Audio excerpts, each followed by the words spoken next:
Hello everyone, अध्ययन कक्ष में आप सभी का स्वागत है। तो आज की इस वीडियो में हम बात करेंगे रावी नदी की। तो यहाँ पर सबसे पहले हम रावी नदी के बारे में कुछ फैक्चुअल इंफॉर्मेशन को देखेंगे।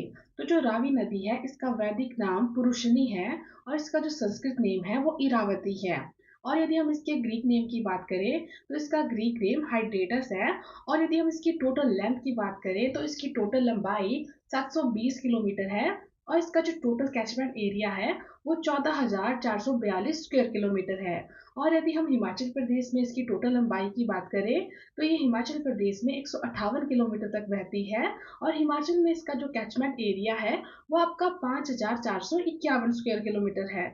अब यदि हम बात करें कि हिमाचल में किन किन डिस्ट्रिक्ट से होकर गुजरती है तो ये हिमाचल में दो डिस्ट्रिक्ट से होकर जाती है, कांगड़ा और चंबा। जो आपकी रावी नदी है ये कांगड़ा के बड़ा भंगाल रीजन से ओरिजिनेट होती है। मतलब कि इसका जो ओरिजिन है वो कहाँ पर है, कांगड़ा का जो बड़ा भंगाल एरिया है यहाँ से निकलती है। यहाँ पर आपको दो इम्पोर्टेंट ग्लेशियर याद रखने हैं। एक है आपका बादल ग्लेशियर और दूसरा है आपका तंतागिरी ग्लेशियर। जो आपका बादल ग्लेशियर है यहाँ से बादल नदी निकलती है और जो आपका तंतागिरी ग्लेशियर है यहाँ से आपकी तंतागिरी रिवर निकलती है। और ये दोनों आपस में मर्ज होती हैं और रावी नदी का निर्माण होता है। तो आपको ये पॉइंट भी याद रखना है कि जो रावी नदी है ये बादल रिवर और तंतागिरी रिवर के मिलने से बनती है। तो यदि एग्जाम में क्वेश्चन आए कि जो आपकी रावी नदी है इसका ओरिजिन कहाँ से होता है तो इसका ओरिजिन कांगड़ा के बड़ा भंगाल एरिया से होता है। मतलब कि जो बड़ा भंगाल वाला रीजन है यहाँ से आपकी रावी नदी निकलती है।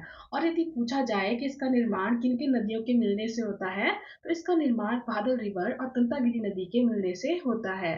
और जो आपकी बादल रिवर है यह आपके बादल ग्लेशियर से निकलती है और जो आपकी तंतागिरी नदी है आपके तंतागिरी ग्लेशियर से निकलती है। इसी के साथ आपको ये भी याद रखना है कि जो आपकी रावी नदी है ये मैक्सिमम क्या है आपकी चंबा डिस्ट्रिक्ट में फ्लो करती है। और ये आपकी चंबा में अराउंड 130 किलोमीटर के आसपास फ्लो करती है। मतलब कि चंबा में इसकी जो लंबाई है वो अराउंड 130 किलोमीटर है। और जो चंबा टाउन है वो इस नदी के राइट साइड पर है। मतलब कि जो आपका चंबा का शहर है वो आपका रावी नदी के राइट साइड पर है। और ये नदी कांगड़ा और चंबा में बहने के बाद ये नदी खैरी नामक जगह पर हिमाचल को छोड़कर चली जाती है।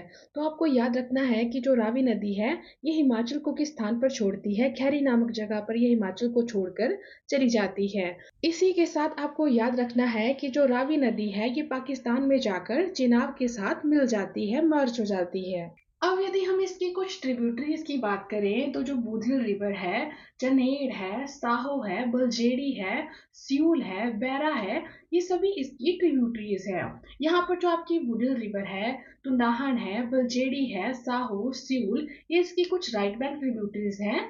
और जो चिरचिन नाला है आपको याद रखना है कि ये इसकी एक लेफ्ट बैंक ट्रिब्यूटरी है। अब हम इसे मैप के थ्रू समझ लेते हैं। तो ये आपका कांगड़ा है और यहाँ पे आपका ये जो एरिया है जो आपका बड़ा भंगाल रीजन है, यहाँ पर आपके दो ग्लेशियर हैं। एक है आपका बादल ग्लेशियर, दूसरा है आपका तंतागिरी ग्लेशियर। जो आपका बादल ग्लेशियर है यहाँ से आपकी बादल नदी निकल रही है और जो आपका तंतागिरी ग्लेशियर है यहाँ से आपकी तंतागिरी नदी निकल रही है। और ये दोनों आपस में मर्ज होती है और इससे आपका रावी नदी का निर्माण हो रहा है। और बुढ़िल नदी, तुंडाहन, बलजेड़ी, साहो, सियूल, बैरा, ये सभी आकर इसमें मिल रही हैं। और ये क्या है, इसकी सहायक नदियां हैं। और ये क्या है, इसकी राइट बैंक ट्रिब्यूटरीज है। आपको ये भी याद रखना है कि ये सभी आपकी राइट बैंक ट्रिब्यूटरीज हैं। मतलब कि राइट साइड से ये क्या है आपकी रावी नदी में मर्ज हो जाती हैं, मिल जाती हैं।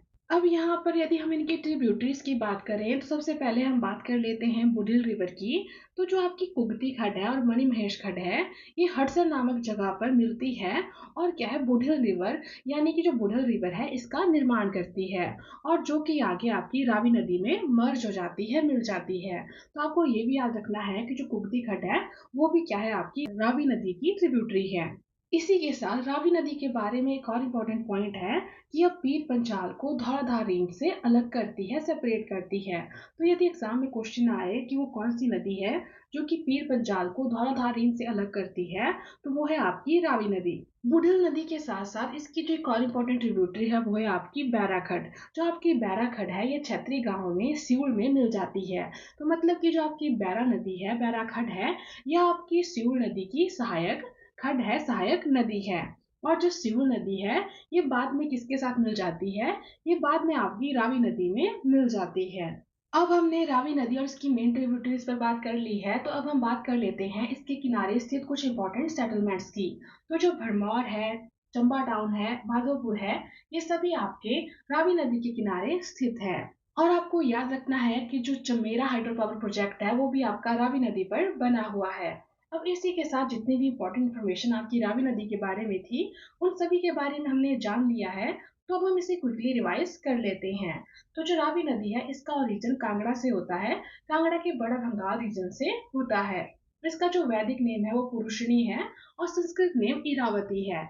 यदि हम इसके ग्रीक नेम को देखें तो इसका ग्रीक नेम हाइड्रेटस है। और आपको याद रखना है कि लोकल लैंग्वेज में इस नदी को रौती नाम से जानते हैं, मतलब कि जो वहाँ के लोकल पीपल हैं वो इसे रौती रिवर कहते हैं। और इसकी जो टोटल लेंथ है वो 720 किलोमीटर है और हिमाचल प्रदेश में 158 किलोमीटर तक बहती है। और ये हिमाचल की दो डिस्ट्रिक्ट से होकर गुजरती है, कांगड़ा और चंबा। और जो चंबा टाउन है वो उसके राइट साइड पर है।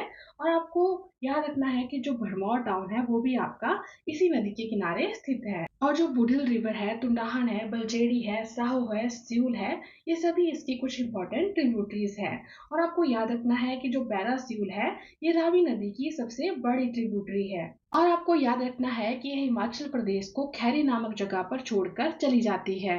और आपको याद रखना है कि बाद में ये नदी पाकिस्तान में चेनाब नदी के साथ मर्ज हो जाती है, मिल जाती है। तो आई होप कि आपको सभी पॉइंट क्लियर हो गए हों। और इसी के साथ आज की वीडियो में इतना ही। मिलते हैं नेक्स्ट वीडियो में। Thank you.